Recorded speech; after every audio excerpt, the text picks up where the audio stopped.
ফ্রান্সের কিংবদন্তি footballer Zinedine জিদানের ছেলে লুকা জিদান এবার আলজেরিয়ার হয়ে আন্তর্জাতিক ফুটবলে অভিষেকের অপেক্ষায়। প্রথমবারের মতো তাকে জাতীয় দলে ডেকেছে আলজেরিয়া। আফ্রিকান অঞ্চলের বাছাই পর্বে দারুণ ছন্দে থাকা দলটি আগামী বছর যুক্তরাষ্ট্র, কানাডা ও মেক্সিকোয় অনুষ্ঠিতব্য বিশ্বকাপের টিকিট পাওয়ার খুব কাছাকাছি দাঁড়িয়ে আছে। ২৬ বছর বয়সী এই গোলরক্ষককে আফ্রিকান অঞ্চলের বিশ্বকাপ বাছাই পর্বের জন্য ঘোষিত ২৬ সদস্যের দলে রেখেছেন কোচ ভ্লাদিমির পেতকোভিচ।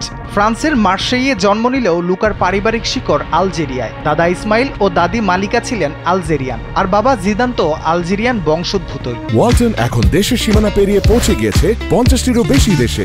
ওয়ালটন, ঘরে ঘরে বিশ্বজুড়ে। ফ্রান্সের বয়সভিত্তিক দলে খেলার অভিজ্ঞতা থাকলেও সিনিয়র দলে খেলার সুযোগ পাননি লুকা। বর্তমানে স্পেনের ক্লাব গ্রানাদায় খেলছেন তিনি। আগামী ৯ অক্টোবর সোমালিয়ার বিপক্ষে ও ১৪ অক্টোবর উগান্ডার বিপক্ষে নামবে আলজেরিয়া। জি গ্রুপে শীর্ষে থাকা দলটির বিশ্বকাপ নিশ্চিত করতে প্রয়োজন আর একটি মাত্র জয়।